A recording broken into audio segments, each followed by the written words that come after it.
नमस्कार, मैं हूं हनुमान गोयल और आप देख रहे हैं राज 24। आज हम एक ऐसे स्थान पर हैं, ऐसे धाम के ऊपर हैं जहां पे वास्तव में लगता है जैसे स्वर्ग का कोई एक छोटा सा कमरा हो। वहां पे देवी देवता इस तरह से है जैसे खुद साक्षात वो मूर्तियां, वो प्रतिमाएं बोलती हों। सबसे पहले सवाल करेंगे महाराज जी, जब आप बचपन में आपने माँ बाप ने आपको जन्म दिया, एक तो वो नाम था, बाद में आप इस रूप के अंदर आए, आपका नाम बदला, ये क्या सोचा आपने? देखो ऐसा है गोयल साहब, ये नाम मेरा बदला नहीं। बचपन में जो माँ बाप ने नाम दिया वो अलग था, पर जब मैं इस साधना पथ पे चला तो ईशो दास यानी ईश्वर का दास मेरा डायरेक्ट इंटैक्ट भगवान के साथ ही रहा। तो ये नाम भगवान दत्तात्रेय ने, संत समाज ने, सभी ने मिलकर मुझे दिया, जो आज आप देख रहे हो। महाराज जी, एक बात है, हमने सुना था आपके बारे में, मिला पहली बार हूँ आपसे, गांव से चला जब एक कौतूहल था कि मैं मिल के आऊँगा और उनसे काफ़ी बातें करूँगा। बचपन में आप एक बार बहुत रोए थे जब आपके पिताजी इस दुनिया से चले गए थे, उस वक्त भगवान ने आपको साक्षात दर्शन दिए। देखो उस समय ऐसा था कि मेरे को ना मेरे फादर से बड़ा, मतलब जो दुनिया में जो कहते हैं ना, सबसे ज़्यादा लगाव उनसे था जी। और वो सडन चले गए तो मेरे को ज़्यादा पीड़ा थी। और उस समय हम गंगा जी गए थे अस्थि विसर्जन के लिए, और वो बैठे थे, तो अस्थि विसर्जन करके मैं किनारे पे बैठ गया और मैं रो रहा था। तब एक महात्मा आए जिनका मेरे को धुंधला धुंधला फेस याद है, तो मेरे से पूछ बैठे कि भाई क्यों रो रहे हो? मैं कहा जी ऐसे ऐसे पिताजी चले गए इसलिए रो रहा हूँ। तो उन्होंने दो ज़्यादा बात नहीं की मेरे से कि पिता तो भाई दुनिया के आते हैं जाते हैं, पर एक ही पिता है, जगत पिता, तुम शंभू को भजो। और उन्होंने मेरे को एक लॉकेट दिया जिसमें त्रिशूल बना था और कहा ठीक है इसको धारण कर लो, और उन्होंने धारण करा दिया। उसके बाद मुझे मिले नहीं आज तक। तो उसके बाद फिर वो साक्षात के बाद चीज़ें चलती रही, जैसे आया घर आया तो चीज़ें पलटती गई, दिमाग अध्यात्म की तरफ जाता गया, और फिर तो बहुत कुछ हुआ, बहुत परिवर्तन हुआ। महाराज जी, अब आपका हम जो इंटरव्यू ले रहे हैं उसमें आपकी शक्ल सूरत और सब कुछ अलग भाव हैं। जब अभी आप थोड़ी देर पहले भगवान भोलेनाथ की पूजा कर रहे थे, उसमें आपका रूप हमने अलग देखा, ये क्या चमत्कार है? देखो इस मामले में तो मैं क्या ही कहूँ। प्रभु ना, क्या ऐसे शास्त्रों में लिखा है कि जो आदमी जिसका उपासक होता है, जब वो उपासना पद्धति पे होता है तो वो जो उपास्य होता है ना, वो साक्षात उसमें उतर जाता है। तो जब भी कोई अगर सच्चे मन से आराधना करता है तो उसका रूप उसमें झलकता है। ये परमात्मा की कोई माया होगी, मैं तो यही कह सकता हूँ। महाराज जी, जिस तरह से आप लोग जो तपस्या करते हैं, जो शक्ति आप लोगों के बीच में आती है, बहुत से संत हुए हिंदुस्तान के अंदर जिन्होंने उन शक्तियों का दुरुपयोग किया और उनका परिणाम उनको भुगतना भी पड़ा। तो इन शक्तियों का दुरुपयोग क्यों करते हैं महात्मा लोग इतने शीर्ष पे पहुंचने के बाद में? देखो दो चीजें हैं, जड़ और चेतन। जड़ है माया, चेतन है परमात्मा। जब आदमी जड़ चेतन को प्राप्त कर लेता है तो जड़ को भी प्राप्त करने की कोशिश करता है। उसमें धन है, धान्य है, साम्राज्य है, औरत है, सब कुछ है। तो जब आदमी के मन की वार्ता नहीं होती और वो अपनी मन की वार्ता करने के लिए उन प्राकृतिक शक्तियों का उपयोग करता है ताकि मेरे मन के अनुकूल चीज हो जाए, बट ऐसा होता नहीं है। नर चाही ना हो, हर चाही हो तत्काल। आप दुरुपयोग करोगे तो सड़ के मरोगे। तो हमें नहीं सिखाया गया, क्योंकि हमारे गुरु ही पूर्ण रहे। हमें पहले शंकर भगवान का दर्शन हुआ, फिर जो संसारिक जो हमारे गुरु थे, हमारे दादाजी थे, हनुमान जी के भक्त थे, हनुमान जी उनसे साक्षात थे। तो बड़ी ये बच्चे जो अब आप देखते हो ना हमारे सामने, इनकी तो कोई कड़ी परीक्षा नहीं है। 12 साल लगातार अपने गुरु के दर पे जोत मांझना, झाड़ू लगाना, पोछा लगाना, पानी भरना, मतलब अटेंशन, वो वाली हालात थी। महाराज जी, अभी कृष्ण जी ने हमें मंदिर में मूर्तियों के दर्शन करवाए, उसमें खास मंदिर था हनुमान जी का, जो परिवार के साथ बैठे थे। हमने अब तक ये सुना था कि भगवान हनुमान जी महाराज ब्रह्मचारी हैं, जबकि वो परिवार के साथ अपनी पत्नी के साथ कैसे हैं? देखो कुछ चीजें ऐसी होती है, आदमी को राजा रामचंद्र जी ने जब रामेश्वर की स्थापना की तो उन्हें उनकी पत्नी की आवश्यकता पड़ी, तो रावण के द्वारा सीता को लाया गया, तब वो रामेश्वर की स्थापना संपन्न हुई। उसी प्रकार जब आदमी साधना पथ पे चलता है तो देखो, अब ये जो संन्यास परंपरा चली, ये तो आदि जगत गुरु से चली, शंकराचार्य से। उससे पहले जितने भी महान पुरुष थे, संत थे, उन गृहस्थी थे। बिना गृहस्थी के आदमी पूर्णता प्राप्त नहीं कर सकता, क्योंकि वो आधा होता है। शंकर भगवान को आधा नर आधा नारी कहा जाता है, तो वो अर्धनारीश्वर बोला जाता है। तो स्त्री हमारे जीवन को पूर्ण करने के लिए महत्वपूर्ण है। जब भगवान हनुमान जी सूर्य भगवान से विद्या प्राप्त कर रहे थे, उस समय कुछ ऐसा हुआ कि कुछ विद्याएं ऐसी है जो सहपत्नी वाले को दी जाती है। तो उस समय सूर्य भगवान ने अपनी जो पुत्री थी सूर्यवर चला, उससे उनकी शादी कराई, पर उनका संबंध हमारे जैसा नहीं है। उनका शारीरिक संबंध नहीं, उनका आत्मिक संबंध है।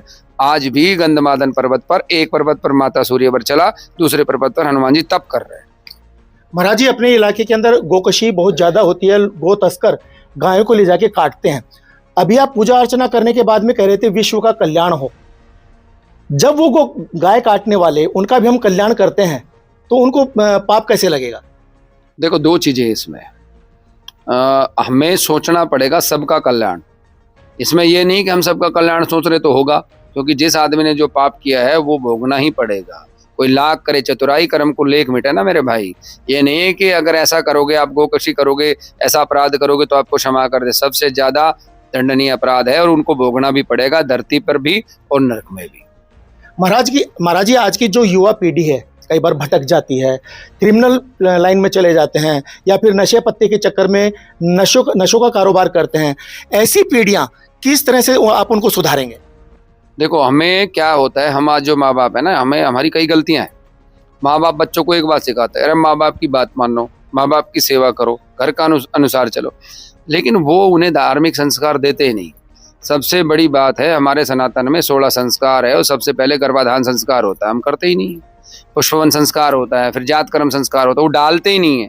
और हम उनको इस तरह तैयार नहीं करते कि वो अपने धर्म को समझ के कार्य करे। तो जो अपने धर्म को समझ के कार्य नहीं करते तो माँ बाप सेवा के लिए करते हैं, तो उनका प्रतिकार करते हैं। तो जो युवा पीढ़ी को सबसे पहले हमें अपने सनातन के संस्कारों को समझकर उनमें संस्कार डालना पड़ेगा। उन्हें संतों से, सत्संग से, सेवा से, सुमरण से जोड़ना पड़ेगा, ताकि उनका जो मन है, चित्त है, वो परमात्मा के साथ जुड़ जाए और क्रिमिनल बुद्धि से बच जाए। महाराज जी, अभी आपने कहा कि संस्कार बहुत जरूरी है। पहले एक नाई सगाई करके आ जाता था और वो शादियां पूरी जिंदगी चलती थी। आज 7 दिन के अंदर अंदर जो 7 फेरे लेते हैं, फेरे लेने के बाद में भी दुल्हन घर से गायब हो जाती है। नीले ड्रम की भी घटना हिंदुस्तान के अंदर घटी है कि टुकड़े कर करके ड्रम के अंदर सीमेंट डाल करके चिन दिया गया। ऐसी क्यों घटनाएं हो रही है कि आज हम पथभ्रष्ट हो रहे हैं? इसको समझना पड़ेगा कि जब भगवान कृष्ण जी यहाँ से गए, द्वापर युग का अंत हुआ, तो कलिकाल प्रकट हुआ। अब कलिकाल क्या है? कलिकाल को काली का पुत्र कहा गया। ये नंगा है, क्या है? एक हाथ से अपनी जनेंद्री को पकड़े हुआ, एक हाथ से अपनी जिह्वा को।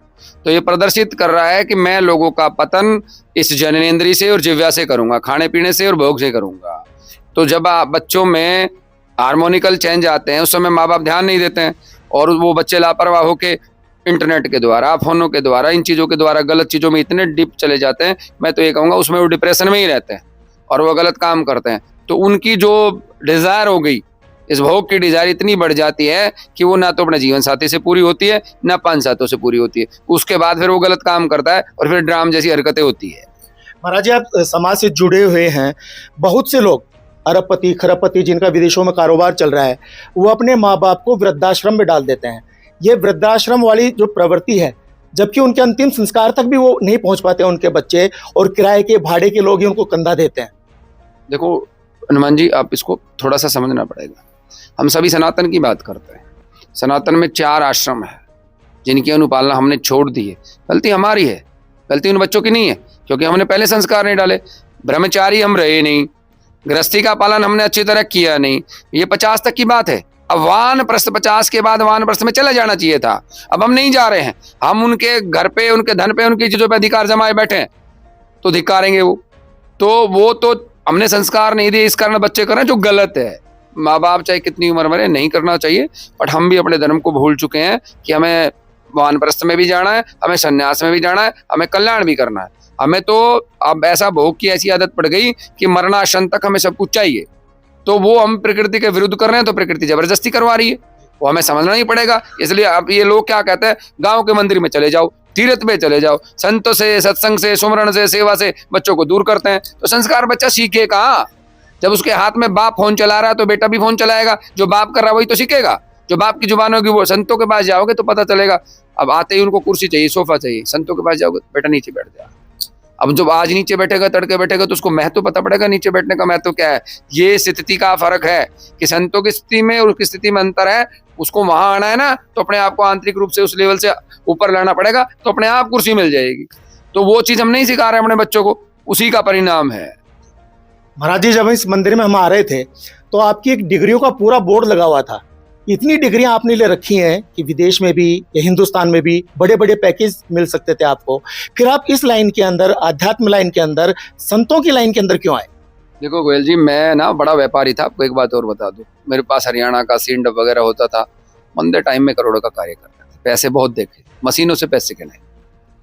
परमात्मा के साथ आंतरिक रूप से चलते रहे तो हमने देखने को ये मिला कि धर्म को सिर्फ केवल धंधा बनाया गया, शोषण की वस्तु बनाया गया। अब कोई भी आदमी ऐसा नहीं है जो धर्म के लिए प्रॉपर कार्य करे। अब वो मेरे को कभी कभी ना गुरु गोविंद सिंह वाली बात याद आ जाती है, जब गुरु तेग बहादुर को ये ने कहा कि भाई धर्म के लिए किसी महापुरुष की बलि देनी पड़ेगी, तो उन्होंने कहा पिताश्री आपसे बढ़कर कौन होगा, आप ही अपनी बलि दे दो। तो वो बात कहीं ना कहीं हिट करती है। मैंने सोचा भाई किसी और को कहने से कोई फायदा नहीं, हो सकता है मेरी इन बच्चों में से, शिष्य में से, मेरी संतान में से भी कोई ना कहे कि मैं करूंगा, तो मैंने सोचा मैं खुद की बलि दे देता। तब मैंने इस चीज को अपना लिया कि भैया मैं पढ़ा लिखा हूं तो इसका मतलब हर चीज को बता पाऊंगा, हर चीज को समझ पाऊंगा। अगर डिग्री की बात करोगे तो डिग्री की बात करो, मैं तो स्वयं को अनपढ़ कहता हूं, क्योंकि परमात्मा के ज्ञान के आगे सब डिग्री, सब चीजें, सब मान, सब पद, धन, वैभव शून्य है। महाराज जी, लोग कहते हैं कि जब लोग सन्यासी हो जाते हैं तो उनको मोह माया से कोई प्रीत नहीं होती, लेकिन आप गृहस्थ जीवन भी और सन्यास जीवन भी एक साथ कैसे बिता पा रहे हैं? देखो, मन योगी भय जान ही तभी, अहम समर्पित जब ही करी, मन योगी भय जाने तभी। मुझे ये पता चल गया, मैं भगवान दत्त से दीक्षित हुआ और दत्त भगवान पूर्ण ब्रह्म ज्ञानी है। परशुराम भगवान ने भी अपने अज्ञान को मिटाने के लिए भगवान दत्तात्रेय के चरणों की शरण ली, और जब दत्तात्रेय भगवान के चरणों की शरण मिल गई तो पूर्णा भाव हो गया कि भैया मैं मुसाफिर हूँ, इसलिए जिस जिस साधन का उपयोग मैं कर सकता हूँ अपनी यात्रा में कर लूँ, ज्यादा ठीक रहेगा। तो मेरे को समझ में बात आ गई। और मेरी गृहस्थी वाला जो चैप्टर है ये भी भगवान दत्त ने कहा। मैं जब इन्होंने मेरी दीक्षा की तो संन्यास के लिए तैयार हो गया। इन्होंने कहा नहीं लेना संन्यास। मैं कह रहा क्यों, आगे आगे बहुत दिक्कत होगी, बाबा जी बड़े खराब होंगे, बड़ा नाम बदनाम होगा, इसलिए यहीं रहते कार्य करो। हमने समझ लिया। अब गृहस्थी का पार्ट को गृहस्थी के तरीके से निभा रहे हैं, गृहस्थी का पार्ट अपनी कमाई से उनका खर्चा चलाते हैं। रही धर्म का पार्ट, तो धर्म में इसमें कोई हस्तक्षेप नहीं है, टू बी क्लियर है। महाराज जी, आपका वैभव बढ़ता जा रहा है। भविष्य में क्या कोई शिक्षा के क्षेत्र में, गरीब कन्याओं के मामले में, उनकी शादियों के मामले में आपकी क्या बड़ी योजनाएं हैं? मैं आपको ये बता रहा हूँ कि अभी चलो आपने पूछा, बड़ा अच्छा, मेरे मुंह की बात छीन ली। हम ये कार्य पहले ही कर रहे हैं, लेकिन कर रहे हैं गुप्त तौर पे, क्योंकि अभी हमारी संस्था का बजट इतना नहीं। तो किसी बच्चे का अगर शिक्षा में चुपचाप कुछ अनुदान देना तो चुपचाप दे देते हैं उसकी शिक्षा के लिए। किसी लड़की की शादी करानी है, एक आध लड़की की शादी चुपचाप करा देते हैं। किसी का इलाज कराना चुपचाप करा देते हैं। चल रहा है। अगर कल को वैभव बढ़ा तो यूनिवर्सिटी भी होगी, अस्पताल भी होगा, एम्प्लॉयमेंट सेंटर भी होगा। शिक्षा, चिकित्सा, रोजगार और आत्मकल्याण, ये 4 मेरे जीवन के उद्देश्य हैं। संत महात्माओं को क्या राजनीति करनी चाहिए? क्या उनको चुनाव लड़ना चाहिए? बिल्कुल लड़ना चाहिए, क्यों नहीं लड़ना चाहिए। ये देखो, ये जो अपेक्षा हमने कर ली, हम संत को मतलब अपेक्षा नहीं उपेक्षा की दृष्टि से देखते हैं। संत कौन हो गए? जो चीजों को समझ कर बराबर अच्छी तरह कर सकते हैं। हम उनको धकेल देते हैं कि इन्होंने भगवा कपड़े पहन लिए, हटाओ। ये समाज की बड़ी गंदी बात है। अगर आप भगवा कपड़े में हो ना, उनको जरूरत होगी तो दंडवत प्रणाम करेंगे, वरना आपसे घृणा करेंगे। न बोले कि भगवा कपड़ा पहन लिया। तो संतों की तो बहुत ज्यादा जरूरत है, क्योंकि वो तो उस चीज को समझ चुके। राजनीति, जो राजनीति के अनुसार किया जाए तो राजनीति है। अब तो अनीति हो रही है, और नीति कौन पढ़ेगा? संत। विदुर नीति, चाणक्य नीति, ये नीति, वो नीति किसके पास? संतों के पास। तो संत तो राजनीति में होना ही चाहिए। महाराज जी, कभी आप गहरी नींद में सो रहे हो, क्या कभी भगवान ने आपको साक्षात दर्शन दिए? बहुत बार, बहुत बार। मैं जितनी भी आप मूर्ति देख रहे हो ना, ये मूर्ति ऐसे नहीं लगी। मैं जिद्दी किस्म का, मैं विवेकानंद वाली बुद्धि का आदमी हूँ, क्योंकि वकील हूँ ना। जब तक मुझे प्रमाण नहीं मिलता मैं मानता नहीं, जब तक मैं उससे बातें नहीं करता। एक बार की वार्ता बताऊं मैं, मेरे को ना, मैं एक भूमिगत साधना कर रहा था, और भूमिगत साधना करते करते मेरे को ना थोड़ा वन साइड पैरालाइज हो गया था। तो उस समय मैं एक बार रात्रि को रोते रोते सो गया मैं। तो हनुमान जी आए, तब मैंने सीता माता के दर्शन नहीं किए। तो हनुमान जी, राम लक्ष्मण जी दोनों पधारे और मेरे सिराने आके खड़े हो गए। ये गुप्त बातें है, बतानी नहीं चाहिए, पर फिर भी उजागर कर रहा हूं। तो हनुमान जी ने मेरे सर पे हाथ रखा और कहा उठो चलो। हम चले गए जी एक जंगल में, और जंगल में कुछ साधु महात्मा तप रहे थे, बड़े कंकाल, बिल्कुल कंकाल। हनुमान जी बोले इनके सर पे हाथ रख दो। और मैं सकुचा रहा हूँ, क्योंकि मैं तो एक जीवात्मा, इधर राम भी साथ, लक्ष्मण भी साथ, हनुमान जी भी साथ। मैं कैसे सर पे हाथ रखूँ? मेरी तो औकात ही ना कुछ। मैंने फिर भी सर पे हाथ रखवाया और बोला, हनुमान जी बोलो पूर्णो भाव। और मैंने उसके सर पे हाथ रख बोला पूर्णो भाव। वो फट्टा कट्टा हो गए एकदम महात्मा, और बिल्कुल चिमटा कमंडल लेके मेरे सामने खड़े हो गए। बोले महाराज आगे आप बताओ क्या करना। तो मैं हनुमान जी को कहने लगा हनुमान जी महाराज बताओ क्या आगे है। हनुमान जी महाराज बोले तुमने ही बतानी है। हेलो क्या बात, कि राम नाम और सनातन का प्रचार करना है, ये तुम्हारे अनुकूल चलेगा, तुम इसे अपने साथ चलो। तो उसके बाद अध्यात्मिक का बड़ा जोर हुआ और मैं एकदम उठा सुबह। तो मेरे लिए तो ये आनंददायक था, उस सपने को आज तक नहीं भूल पाया। महाराज जी, आप कह रहे हैं कि आप वकील भी हैं और आप डॉक्टर भी हैं। आपके पास बहुत से भक्तजन ऐसे आते हैं जो अपनी पीड़ाएं लेके आते हैं, अपनी बीमारी लेके आते हैं, और उनकी बीमारियों का निवारण आप करते भी हैं। क्या विज्ञान और इस चमत्कार को आप एक साथ लेके चल सकते हैं? बिल्कुल चल रहा हूं मैं तो। तीन चीज है, अज्ञान, ज्ञान और विज्ञान। अज्ञान हम सबको है, ज्ञान जो पढ़ लिखे है उसको है, और विज्ञान का मतलब है विशेष ज्ञान, स्पेशल साइंस। तो इसमें कोई, मेरे को तो लगता नहीं कोई दिक्कत है, कहीं मुझे कोई आपत्ति नहीं है। सब चीजों साथ लेके चल रहा हूँ, ना चल रहा हूँ बाढ़ को बताओ, तो दोनों को साथ लेके चल रहा हूँ, कोई बड़ी बात नहीं है। आपको मैनेज करना आना चाहिए। जैसे आपने सवाल किया गृहस्थी और संन्यास में मैनेजेबल होना चाहिए। बहुत से लोग अपनी पत्नी को मैनेज नहीं कर पा रहे हैं, पति को मैनेज नहीं कर पा रहे, परिवार को मैनेज नहीं कर पा रहे, उनको समस्या आएगी। आपको मैनेज करना सीखना पड़ेगा। ये नहीं जब आप अपने सुख को देखने लगोगे ना, मैं तो 8 घंटे सोऊंगा, मैं तो ये खाऊंगा, मैं तो ये पहनूंगा, तो कलेश होगा। अगले को देखना, अगले को क्या चाहिए, जो चाहिए उसको दे दो। महाराज जी, हमने बहुत से मंदिरों में देखा है प्रेत आत्माएं आती हैं और उनका वहाँ से निवारण भी होता है। यहाँ पे भी जब भगवान के सामने जब जाते हैं ऐसे मरीज, वो आत्माएं अपना रुद्र रूप दिखाती हैं, तो उनको आप किस तरह से काबू में करके कहाँ पे छोड़ते हो? देखो यहाँ पे संकट मोचन हनुमान जी का मंदिर है। जब वो उनके सामने आते हैं तो उनके जो सेनापति है ना, वो उनको कैद कर लेते हैं। उसका एक प्रोसेस है जो उनको हम कोशिश करते हैं मुक्ति दिलाने की। तो उनसे वचन भरवाते हैं कि भाई तू वचन भर कि नहीं आएगा, और उनको हनुमान जी का हैंड ओवर करके या तो अपनी सेना में शामिल कर ले या उनको मुक्ति दे दे। ये उनका काम है, हमारा काम हुआ खत्म।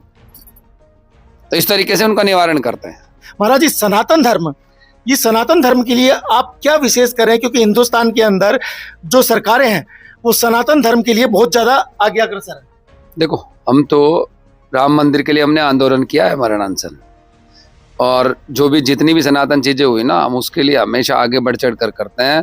सबसे पहले तो मैं इन सोई हुई आत्मा को जगा रहा हूँ, फिर सनातन के लिए पाखंडवाद को खत्म कर रहा हूँ।